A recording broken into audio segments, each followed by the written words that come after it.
بسم اللہ الرحمن الرحیم۔ السلام علیکم ناظرین، آپ میرا یوٹیوب چینل دیکھ رہے ہیں حقیقت پلس۔ سعودی عرب کے نارتھ ویسٹ میں تبوک شہر کے ساتھ ایک نیا شہر آباد کیا جا رہا ہے جس پر تقریباً $500 بلین کی لاگت آئے گی، اور یہ شہر تقریباً 5 سے 7 سال میں مکمل تعمیر ہو جائے گا، اور امریکی ماہرین نے اس شہر کی تعمیر کے لیے 2300 صفحوں پر مشتمل ایک پرپوزل پیش کیا ہے جس میں اس شہر کا نام نیوم رکھا گیا ہے۔ اس شہر کا افتتاح سعودی شہزادہ محمد بن سلمان نے 2017 میں کیا اور بتایا کہ یہ شہر دنیا کا سب سے جدید ترین شہر ہوگا۔ نیوم کا مطلب ہے جدید مستقبل۔ اس شہر کے بارے میں بتانے سے پہلے آپ کو بتاتا ہوں کہ اس دجالی شہر کی تعمیر سے پہلے سعودیہ میں مدینہ سے کچھ فاصلہ پر دجال کا محل بھی تعمیر کر دیا گیا ہے، جس کے بارے میں رسول اللہ صلی اللہ علیہ وآلہ وسلم نے 1400 سال پہلے فرما دیا تھا کہ دجال کا خروج مشرق کی جانب سے ہوگا۔ وہ نکلنے کے بعد زمین پر ہر ایک شہر میں جائے گا، لیکن وہ مکہ اور مدینہ میں داخل نہ ہو پائے گا۔ اس وقت مدینہ کے 7 دروازے ہوں گے، اور ہر دروازے پر 2 فرشتے پہرا دیں گے جو اسے مدینہ میں داخل نہ ہونے دیں گے۔ ایک اور احادیث میں رسول صلی اللہ علیہ وآلہ وسلم نے فرمایا تھا کہ زمانہ آخر میں جب دجال مدینہ میں داخل نہ ہو پائے گا تو وہ مدینہ سے باہر ایک پہاڑی پر قیام کرے گا اور مسجد نبوی کی جانب اشارہ کر کے اپنے ساتھیوں سے کہے گا کہ وہ دیکھو احمد کا سفید محل۔ رسول اللہ صلی اللہ علیہ وآلہ وسلم نے دجال کے قیام کے بارے جس پہاڑی کا ذکر کیا ہے وہ آج جبل حبشی کے نام سے جانی جاتی ہے، اور اس مقام پر سعودی حکومت کی جانب سے ایک محل بھی تعمیر کیا جا چکا ہے جسے کنگڈم پیلس کا نام دیا گیا ہے، جس کی بناوٹ بالکل صہیونی طرز کے مطابق ہے۔ لاکھ اختلافات کے باوجود سعودی حکومت نے نہ تو اس محل کی تعمیر روکی اور نہ ہی اس کی جگہ تبدیل کی گئی۔ تعمیر کے بعد سے یہ محل اب تک ویران پڑا ہے، اور اس محل کے علاوہ اس پہاڑی پر دور دور تک آبادی نہیں۔ اس محل کی جانب جانے کا صرف ایک ہی راستہ ہے، اور یہاں کسی بھی شخص کو جانے کی اجازت نہیں۔ انہی وجوہات کی بنا پر لوگوں نے اس محل کو دجال محل کا نام دے رکھا ہے۔ اب بات کرتے ہیں اس شہر کی۔ دراصل یہ ایک دجالی شہر اور قیامت کی نشانی ہے جس کا افتتاح سعودی شہزادہ محمد بن سلمان 2017 میں کر چکے ہیں، جو تقریباً 7 سال کے عرصہ میں مکمل ہوگا۔ یہ شہر ریڈ سی کے کنارے پر بنایا جائے گا، جس کے ساتھ اردن، مصر اور اسرائیل کی سرحدیں لگتی ہیں۔ اس شہر میں ایسی کیا بات ہے جو اسے قیامت کی نشانی سے جوڑا جا رہا ہے، یا دجال کے ساتھ اس کا کیا تعلق ہے؟ اسے جاننے کے لیے ہمیں اس کو تعمیر کرنے والوں پر نظر ڈالنی ہوگی۔ آخر اتنی بڑی رقم سعودیہ کو کون دے رہا ہے؟ اس کا جواب یقیناً اسرائیل ہی ہے۔ جی، اسرائیل ہی اس شہر کی فنڈنگ اور تعمیر کر رہا ہے۔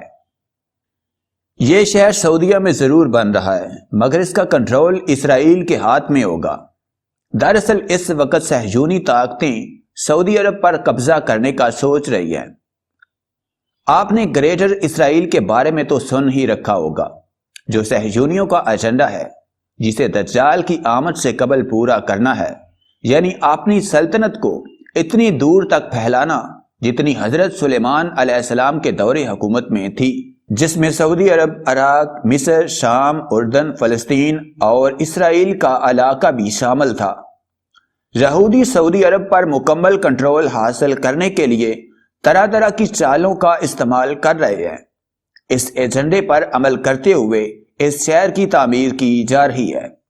یہ شہر گریٹر اسرائیل کا اہم ترین شہر ہوگا، اور سب سے بڑی بات اس شہر میں سعودی عرب کا کوئی قانون لاگو نہیں ہوگا۔ اس شہر کا افتتاح کرنے والے سعودی ولی عہد شہزادہ محمد بن سلمان اس وقت صہیونیوں کی پالیسیوں پر عمل کر رہے ہیں، اور ان کے بارے میں یہ بات بھی مشہور ہے کہ وہ اپنے کام میں رکاوٹ بننے والوں کو قید کر دیتے ہیں یا قتل کروا دیتے ہیں۔ جن سعودی عہدیداروں نے اس شہر کی پالیسیوں پر اعتراض کیا تھا وہ آج بھی قید خانوں میں ہیں۔ اس حجاز مقدس پر جو ہمارے آقا نامدار صلی اللہ علیہ وآلہ وسلم اور کئی نبیوں کی سرزمین ہے، پر ایسا شہر آباد ہو رہا ہے جہاں ڈانس کلب، شراب خانے، فحاشی کے اڈے اور تمام قسم کے مغربی کلچر کی مکمل آزادی ہوگی۔ عورتیں جیسا مرضی لباس پہن کر آزادی سے اس شہر میں گھوم پھر سکتی ہیں۔ جو پابندیاں سعودی عرب میں خواتین پر لگائی جاتی ہیں، اس شہر میں خواتین کو ان کی مکمل آزادی ہوگی۔ اس شہر کی تعمیر کے بعد یہاں کوئی اسلامی قانون لاگو نہیں ہوگا، بلکہ یہ شہر اپنے قوانین میں بالکل آزاد ہوگا۔ یوں کہیں تو اس شہر کو سعودیہ کنٹرول نہیں کرے گا، بلکہ صہیونیوں کے کنٹرول میں ہوگا۔ اس شہر کی سب سے خاص بات یہ ہے کہ یہ شہر ٹیکنالوجی کا شاہکار ہوگا۔ اس شہر کو مکمل طور پر روبوٹس چلائیں گے اور ایسی سہولیات کا مالک ہوگا جو پوری دنیا میں کہیں اور نہیں پائی جاتی، جیسے جہاں ہوا میں پرواز کرنے والی ٹیکسی سروس، کلاؤڈ شیڈنگ، مصنوعی بارش برسانا، جیسے صحرا میں بھی سبزہ اگے گا۔ یہ قیامت کی ایک اور نشانی کو پورا کر دے گا، یعنی عرب کے صحرا سر سبز و شاداب ہو جائیں گے۔ روبوٹس نوکر ہوں گے، مارشل آرٹس لڑائیاں ہوں گی۔ اس شہر میں ایک جراسک پارک بھی بنایا جا رہا ہے جس میں ڈائناسور روبوٹس کی صورت میں گھوم پھر رہے ہوں گے۔ اس شہر کا اپنا ایک مصنوعی چاند بھی ہوگا جو آسمان سے زمین پر تصویر بھیجنے کی صلاحیت رکھتا ہوگا۔ اس شہر میں جینیٹک انجینئرنگ کو بھی مکمل فروغ دیا جائے گا۔ اس شہر کا اپنا ایک ایئرپورٹ مکمل ہو چکا ہے، جبکہ اس کے 4 ایئرپورٹ ہوں گے۔ بڑے بڑے لگژری ریسٹورنٹ اور عمارتیں بنائی جائیں گی۔ یہ شہر 10,200 سکیور میل کے رقبہ پر پھیلا ہوگا۔ اس شہر کو یہودی تجارت کا مرکز بنائیں گے اور ایسی پالیسیاں بنائیں گے جس سے وہ سعودیہ کی معیشت کو مکمل کنٹرول کر سکیں گے۔ اس شہر کی تعمیر کے بعد صہیونی سعودی عرب کے کافی حصہ پر کنٹرول بھی حاصل کر لیں گے۔ رہی بات سعودی بادشاہوں کی، تو وہ اس وقت یہودیوں کے مکمل کنٹرول میں ہیں۔ سعودی شاہی خاندان وہی آل سعود ہے جس نے خلافت عثمانیہ توڑنے میں یہود و نصارہ کے ساتھ بہترین کردار ادا کیا، جس پر انعام کے طور پر انہیں سعودیہ میں بادشاہت ملی۔ یہ وجہ ہے کہ عراق، شام اور لیبیا کی تباہی کے بعد بھی مسلم امہ کبھی اکٹھی نہ ہو سکی۔ الٹا سعودیہ نے اسلامی اطاعت کے نام پر اپنے ہی مسلمان بھائیوں یمنی مسلمانوں کا بھی قتل عام کیا۔ دوسری طرف سعودیہ نے قطر پر بھی یہ کہہ کر پابندیاں لگا دیں کہ یہ حماس کو سپورٹ کر رہا ہے۔ حماس وہ تحریک ہے جو فلسطین کی آزادی کے لیے لڑ رہی ہے۔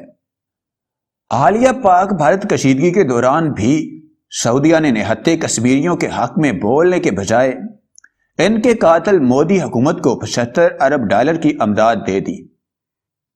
اور اب آج کی خبر یہ ہے کہ دبئی اور سعودیہ بھارت میں 175 ارب ڈالر کی سرمایہ کاری کرنے جا رہے ہیں۔ 100 ارب ڈالر کی سرمایہ کاری سعودی عرب کرے گا، جبکہ 75 ارب ڈالر کی سرمایہ کاری UAE متحدہ عرب امارات کرے گا۔ اور بھارت کے آرمی چیف اسی سلسلے میں سعودی عرب اور UAE کے دورے پر ہیں۔ ان سب حالات کو دیکھا جائے، جہاں یہودیوں کے مظالم ہوں، یہودیوں کے ناجائز قبضہ ہوں، جہاں فلسطینیوں کی بقا کی جنگ ہو، سعودیہ نے کھول کر اسرائیل کی ہی حمایت کی ہے۔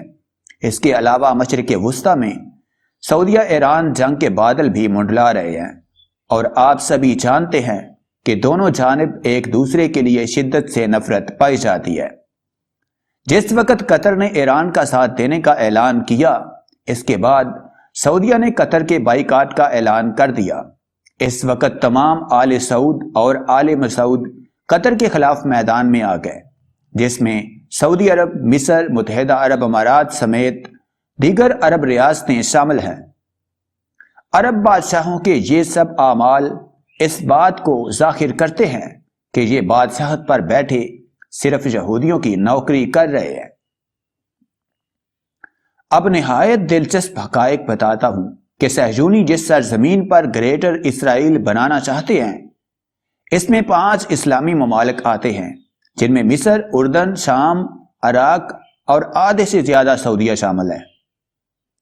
یہ وہ علاقہ ہے جسے 7 سمندر لگتے ہیں۔ دجال کی آمد سے قبل صہیونی ان علاقوں پر قبضہ 2 صورت میں حاصل کرنا چاہتے ہیں۔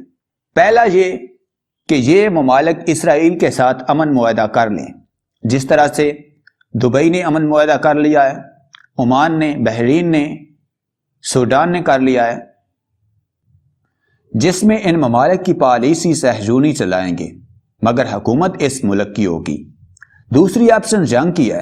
اب تاریخ دیکھیں تو مصر اور عرب اور اسرائیل کی 1948 کے بعد 3 جنگیں ہوئیں۔ آخر میں اردن اور مصر نے اسرائیل کے آگے گھٹنے ٹیک دیے اور امن معاہدہ کر لیا ہے۔ شام اور عراق نے امن معاہدہ پر دستخط نہیں کیے، جس کے نتیجہ میں ان پر امریکہ کے ذریعہ بڑا حملہ کر کے تباہ کر دیا گیا۔ 5واں ملک سعودیہ خود ہے۔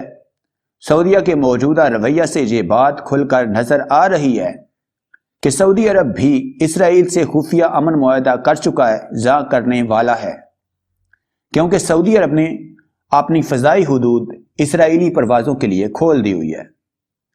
اور نیوم کے شہر میں سعودی شہزادہ محمد بن سلمان اسرائیلی prime minister Benjamin Netanyahu سے خفیہ ملاقات بھی کر چکے ہیں۔ اگر آپ موجودہ حالات اور عرب بادشاہوں کی اسرائیل کی طرف ابھرتے قدموں پر نظر ڈالیں تو یہ بات ظاہر ہو جاتی ہے کہ جن علاقوں پر اسرائیل گریٹر اسرائیل بنانے جا رہا ہے، ان علاقوں پر کنٹرول اسرائیل کا ہی ہے، چاہے وہ عرب بادشاہوں کی شکل میں یا امن معاہدہ کی شکل میں۔ اب بس ان علاقوں پر قبضہ کے لیے جنگ ہونا باقی ہے، جو کہ موجودہ دور میں ایران اور سعودیہ جنگ کی شکل میں نظر آ رہی ہے۔ یہ یقیناً وہی جنگ ہے جس کے بارے میں رسول اللہ صلی اللہ علیہ وآلہ وسلم نے 1400 سال پہلے ہی فرما دیا تھا کہ تمام یہود و نصارہ اور کفار 80 جھنڈوں والا لشکر لے کر مسلمانوں پر حملہ کریں گے۔ یہ 80 جھنڈوں والا لشکر امریکہ، اسرائیل اور ان کے اتحادی نیٹو اور یورپی یونین ہی ہے۔ اس جنگ کا ذکر یہودیوں اور عیسائیوں کی روایات میں بھی آتا ہے، جسے جنگ ہرمجدون کے نام سے جانا جاتا ہے، جس میں یہودی اور عیسائی مل کر مسلمانوں کے خلاف فیصلہ کن جنگ کریں گے۔ دوسری جانب دیکھا جائے تو اس جنگ کے متعلق یہودی صہیونیوں اور عیسائی صہیونیوں میں اتحاد بھی پایا جاتا ہے۔ اس کی وجہ یہ ہے کہ دونوں کے مطابق اس جنگ کے بعد ہی ان کا مسیحا آئے گا جو دنیا پر حکومت کرے گا۔ صہیونیوں کے گریٹر اسرائیل کے بارے میں 4 اہم مقاصد ہیں۔ پہلا، جنگ ہرمجدون کا آغاز۔ دوسرا، مسجد اقصی کو شہید کر کے تیسری بار ہیکل سلیمانی کی تعمیر۔ تیسرا مقصد گریٹر اسرائیل کا قیام ہے، اور اس کے بعد دجال کو حضرت داؤد علیہ السلام کے پتھر پر بٹھا کر تاج پوشی کرنا۔ عیسائی اور یہودی صہیونیوں میں اختلاف صرف ایک بات پر ہے۔ یہودی صہیونی کہتے ہیں کہ دجال مسیحا بن کر آئے گا، جبکہ عیسائی صہیونیوں کا عقیدہ ہے کہ عیسیٰ علیہ السلام مسیحا بن کر آئیں گے۔ گریٹر اسرائیل اور اس جنگ میں صہیونیوں کے مقاصد کی تکمیل میں سب سے بڑی رکاوٹ پاکستان ہے، جس کی موجودگی میں یہ سب ممکن نہیں۔ اس لیے یہودی جانتے ہیں کہ پاکستان کو بھارت سے لمبے عرصے کے لیے الجھا دیا جائے اور پیچھے عرب میں اپنے مقاصد حاصل کر سکے۔ دوسری بڑی رکاوٹ ترکی، قطر اور ایران ہیں۔ تینوں ممالک فلسطین پر اسرائیلی قبضہ کی سخت مخالفت کرتے ہیں۔ ترکی کے صدر مسلمانوں کو جگانے کی بہت کوششیں کر رہے ہیں، مگر ان کے خلاف بھی عرب بادشاہوں اور صہیونیوں کی جانب سے سازشیں کی جا رہی ہیں۔ 2016 کی ترکی کی بغاوت بھی اس کڑی کا حصہ تھی۔ قطر اور ایران بھی گریٹر اسرائیل کے سخت مخالف ہیں۔ یہی وجہ ہے کہ قطر اور ایران کو بھی اقتصادی پابندیوں کا سامنا ہوتا ہے۔ آپ بہت جلد قرب قیامت کی نشانیوں کو پورا ہوتا دیکھیں گے۔ ایک طرف پاکستان بھارت سے غزوہ ہند لڑ رہا ہوگا، دوسری جانب تیسری جنگ عظیم یا جنگ ہرمجدون عرب پر نافذ کر دی جائے گی۔ صہیونی دجال کی آمد سے قبل سعودیہ کو گریٹر اسرائیل میں شامل کرنا چاہتے ہیں، جس میں وہ کسی حد تک کامیاب بھی ہو رہے ہیں۔ یہ شہر بھی اس مقصد کی خاطر بنایا جا رہا ہے۔ صہیونی اس شہر کو تجارت کا مرکز بنانا چاہتے ہیں۔ اس شہر کے بننے سے یہودیوں کے قبضہ میں 26,500 کلومیٹر کے علاقہ تک رسائی ہوگی، جہاں وہ ایک بڑی بندرگاہ بنائیں گے جس سے وہ یورپ، افریقہ اور ایشیا میں بھی تجارت کر سکیں گے، اور یہاں رہ کر سعودیہ کی معیشت کو بھی کنٹرول کریں گے۔ اس شہر میں دنیا کی سب سے بڑی عمارتیں بنائی جائیں گی۔ اس وقت دنیا کی سب سے بڑی عمارت دبئی میں برج خلیفہ ہے، جبکہ اس سے بھی بڑی عمارت سعودیہ میں جدہ ٹاور کے نام سے زیر تعمیر ہے، جو دنیا کی سب سے اونچی عمارت ہوگی۔ آخر دنیا کی سب سے اونچی عمارتیں عرب میں ہی کیوں موجود ہیں؟ اس بات کو سمجھنے کے لیے رسول اللہ صلی اللہ علیہ وآلہ وسلم کی قرب قیامت کے حوالے سے ایک احادیث پر روشنی ڈالتا ہوں کہ عرب کے بدو جن کے پاس پہننے کے لیے کپڑے تک نہ تھے، وہ قیامت سے قبل ایک دوسرے کے مقابلہ میں اونچی اونچی عمارتیں بنائیں گے۔ یہ وجہ ہے کہ ایڈوانس ترین ٹیکنالوجی کے باوجود دنیا کی سب سے اونچی عمارتیں عرب میں موجود ہیں۔ دجالی محل کی تعمیر کے بعد دجالی شہر کی تعمیر اس بات کی گواہی دے رہی ہے کہ دور فتن کا آغاز ہو چکا ہے، جس کے بارے میں تمام مسلمانوں کو دجال اور اس کے فتنوں سے آگاہ کرنا لازم ہو چکا ہے، تاکہ مسلمان خود کو دجال کے فتنوں سے بچا سکے۔